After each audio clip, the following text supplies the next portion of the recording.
It's not about what happens to you. No one escapes adversity. No one lives free of discomfort or misfortune or struggle. It will always be about what you do with what happens to you. In other words, it's not the event, it's the response. Not the obstacle, but the ability to navigate around it. Not the wave, but the ability to ride its momentum to something greater. It's not what happens to you. It's what you do about what happens to you. You have the power over your mind, not outside events. Realize this, and you will find strength.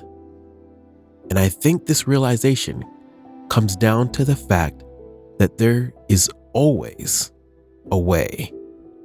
Buried underneath it all, something powerful to leverage. But getting to the value calls for rewiring. A change in the questions that we ask. Now, how could this happen to me? But how can I be better tomorrow than I am now? Because of what happened to me.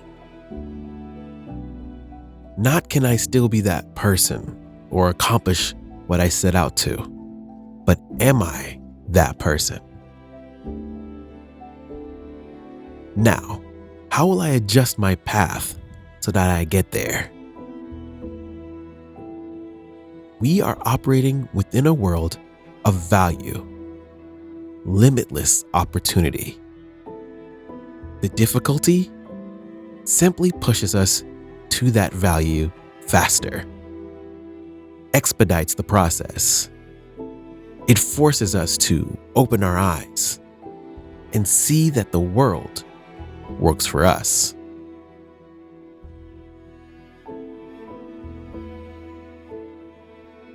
The fear of starting something new. That fear, it doesn't have to be an endpoint or a red light indicator.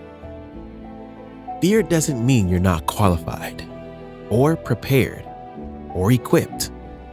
It simply lets you know that you have finally acquired the courage to step out of the safety of the only world you knew and into the turbulence of growth, onto the path of something better. And where it's easy to move away from that feeling, to turn your back on the chaos and retreat into something simpler, or maybe something more predictable or contained. What if you viewed the fear as the price that we all have to pay to pull the curtain back on the best things life has to offer? Changing the question from, will I be afraid, to instead, this is important. This is meaningful. Therefore, it's inevitable that I will experience fear. But what will I do about it? How will I conduct myself amidst the fear? Will I continue forward? Those are the questions that contain the value.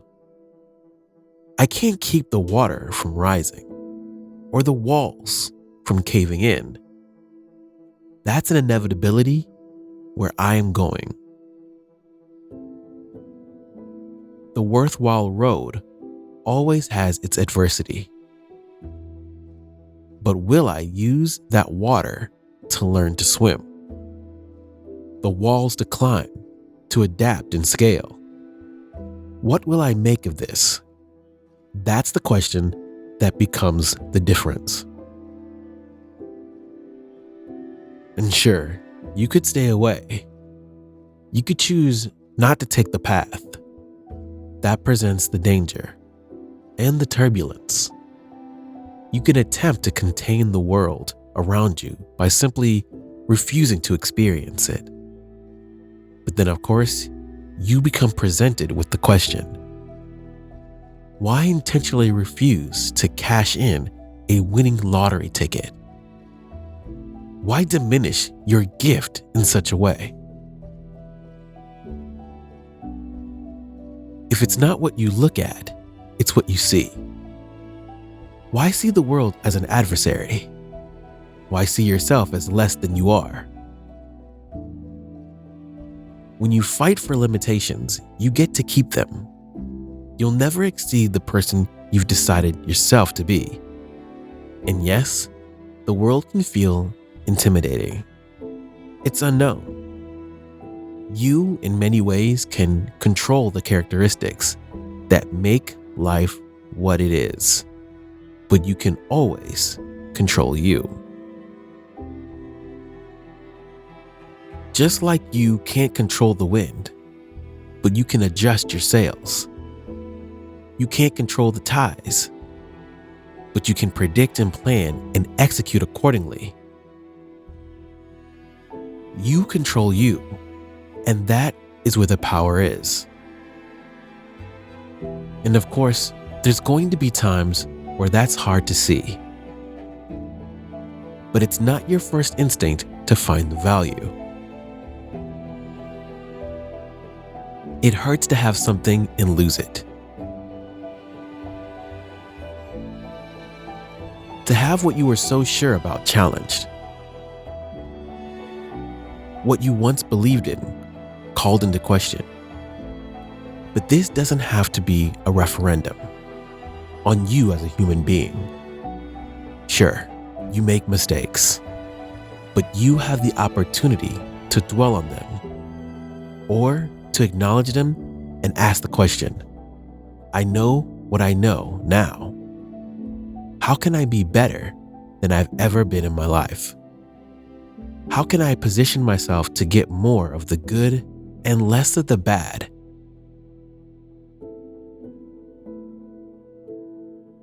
Same idea, different context. When those walls feel like they're crumbling down, you have to know there is more on the other side, just beyond what the eye can see. Because here's the truth: the world is not going to end today. There's going to be time down the road when I look over my shoulder and right now is a distant memory. What will I have done with it? And it's the time that might have broken you that contained the greatest transformation. The greatest tragedies or the hardest times made me who I am today. The losses taught me that I had everything I needed. The failures showed me what I'm capable of enduring. The times I was let down taught me to depersonalize the shortcomings of others, but to simultaneously hedge against them. The times I was lost showed me we only discover or meet our potential when we leave the little day-to-day realities that we create. Why? Because we are in control. Not the external, but the internal. And that ends up being a bridge to a reality that means something. So when you find yourself at the base of a mountain looking up, understand that there are two ways to perceive the climb.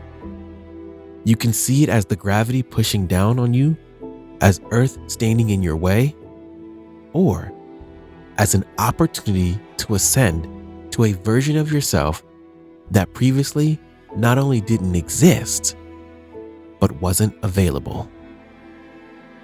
This is your opportunity that most would feel fear of, to be dissuaded by. Most would live in the stories about who they aren't and what they aren't capable of, but not you. And that the meaning and the value and the freedom of tomorrow means more than the discomfort of today.